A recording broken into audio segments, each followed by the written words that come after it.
નમસ્કાર, આપ જોઈ રહ્યા છો ICB 24 ન્યૂઝ. જોઈએ આજના સમાચાર.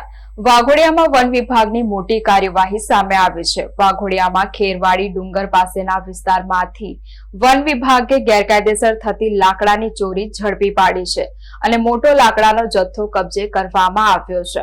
વાઘોડિયામાં વન વિભાગે મોટી કાર્યવાહી કરી છે. વાઘોડિયાના ખેરવાડી ડુંગર પાસેના વિસ્તારમાંથી વન વિભાગે ગેરકાયદેસર લાકડાની ચોરી ઝડપી પાડી છે. વન વિભાગે ગેરકાયદેસર રીતે કટિંગ કરેલા લીલા વૃક્ષોના લાકડાનો મોટો જથ્થો કબજે કર્યો છે. મહુડાના લીલા લાકડા ભરીને જઈ રહેલો ટેમ્પો નંબર GJ18U8690 વન વિભાગના હાથે આ બાદ ઝડપાયો છે. લીલા લાકડાની ગેરકાયદેસર હેરાફેરી થઈ રહી હોવાની બાતમી મળતા જ વન વિભાગની ટીમે સ્થળ પર રેડ પાડી હતી. વન વિભાગે હાલમાં ટેમ્પો સહિત લાકડાનો તમામ જથ્થો કબજે કરીને આગળની કાયદેસરની તપાસ હાથ ધરી છે. આ ટેમ્પોનો અસલી માલિક કોણ છે અને આ કિંમતી લાકડા ક્યાંથી લઈ જવાઈ રહ્યા હતા તે દિશામાં તપાસ તેજ કરાઈ છે. પ્રતિબંધિત અને લીલા મહુડાના વૃક્ષોનું ગેરકાયદેસર કટિંગ કરીને પર્યાવરણને મોટું નુકસાન પહોંચાડવામાં આવી રહ્યું હતું. વાઘોડિયાના ડુંગરાળ વિસ્તારોમાં અવારનવાર લાકડા ચોરીની પ્રવૃત્તિઓ થતી હોવાની ફરિયાદો ઉઠતી રહી છે. વન વિભાગની આ સખત અને ઓચિંતી કાર્યવાહીથી સ્થાનિક લાકડા ચોરોમાં ભારે ફફડાટ વ્યાપી ગયો છે.